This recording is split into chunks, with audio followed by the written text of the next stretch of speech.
He was the most powerful king in the region. Nobody recognized him as a beggar. What he saw changed everything.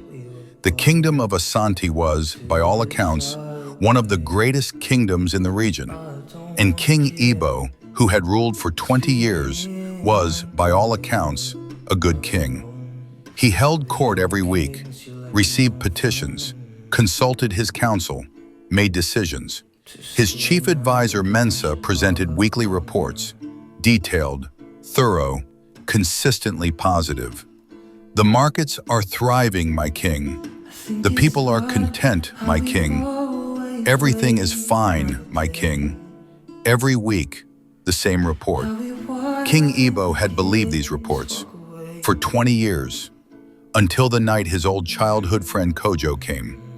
A trader who traveled the kingdom constantly, talking to everyone. Brother, I need to tell you something, as a friend, not as a subject. Can you do that? Kojo spoke for a long time. The villages where tax collectors took more than allowed. The markets where bribes decided positions. The Eastern Road, not repaired in 8 years.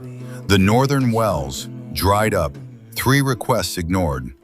The River District School collapsed 4 years ago. The Southern grain allocation not delivered in 6 months. King Igbo called Mensa. Is any of this true? Mensa shifted.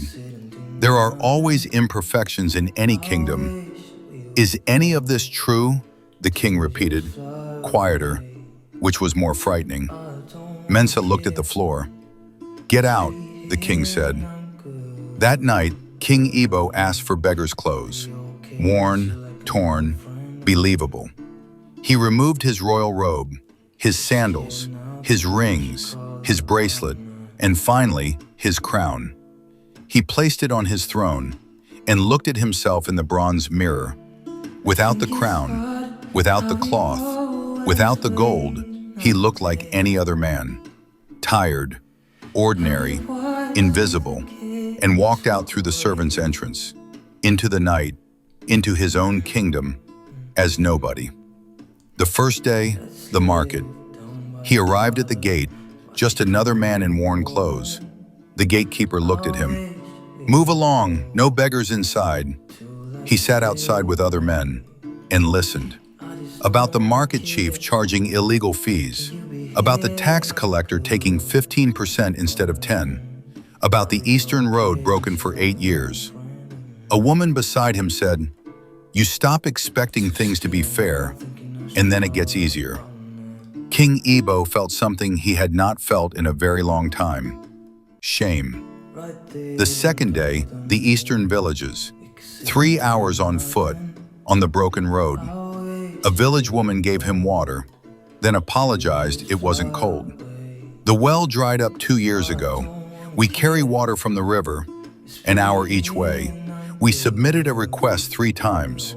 The third time, the official asked for a fee. We don't have the fee, so we carry water. Every day. She pointed to the collapsed school. The children sit under that tree now, when the teacher comes, which is not every day, because the teacher hasn't been paid in 3 months. Then she looked at this stranger from the capital. Tell them we are still here. When you go back, just tell them we are still here. Because sometimes we wonder if they know we exist. King Igbo could not speak. Then said, they know.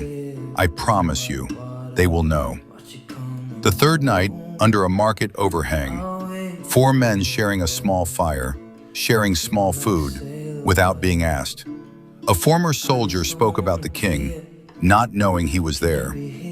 King Igbo is not a bad man, but he does not know. The people around him make sure he does not know. They protect him from the truth, because comfortable kings are easier to manage. A king who knows the truth asks hard questions, and hard questions are dangerous to people giving comfortable answers. King Igbo lay in the dark, making decisions, one by one. On the 4th morning he returned, put on his robe, his rings, his crown, and called his full council. I have been away 3 days, in my own kingdom, as nobody, and I have seen what your reports have not mentioned in 20 years. The market chief is charging illegal fees. The Eastern Road, 8 years of allocated funds, unrepaired. Northern Wells, 3 requests, ignored. River District School, 4 years of budget, disappeared. Southern Grain, 6 months, not delivered. I have spoken to people at the end of these broken roads. I have slept under market overhangs. I have heard what my people say when they think no one important is listening. Everything they said was true. Everything you told me was not. Starting today, every official submits to independent review. Every fund allocation will be audited. Every complaint from the last 5 years reviewed by me personally. Anyone found to have misappropriated funds, taken illegal fees, ignored legitimate requests, or kept information from me will be removed immediately, without appeal. This is not a warning. This is a change, starting now. Mensa raised his hand. My king, perhaps we should discuss. You are removed, the king said, simply, flatly. The changes came fast. Market chief removed. Eastern road repair begun. Northern wells funded and started. School rebuilt. Teacher paid properly. Grain delivered with king's personal seal. And a letter to the woman in the eastern village. You are not forgotten. You never were. I am sorry it took me so long to come and find you. Your king. She read it 3 times, folded it carefully, and kept it for the rest of her life. Old Tortoise sat with the king that evening. What did 3 days teach you that 20 years could not? That power has a smell, the king said, and when you live inside it, you stop noticing it. Everyone around you has a reason to manage what you see, to protect you from information that might make you uncomfortable. Because an uncomfortable king makes uncomfortable decisions. And uncomfortable decisions are bad for people who benefit from comfort. The only way to smell power is to step outside it, completely, and look back from the bottom.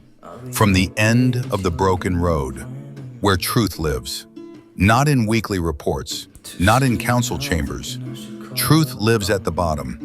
And a leader who cannot reach the bottom will always be surprised by the collapse. Tortoise spoke. The most dangerous thing a leader can surround themselves with is not enemies. It is comfortable people who have learned what you want to hear and deliver it perfectly every time. Go to the bottom regularly, without ceremony, without your crown, and listen to the people at the end of your decisions. Because they will always tell you what your advisors never will, the truth. Whatever you lead today, a business, a family, a team, go to the bottom.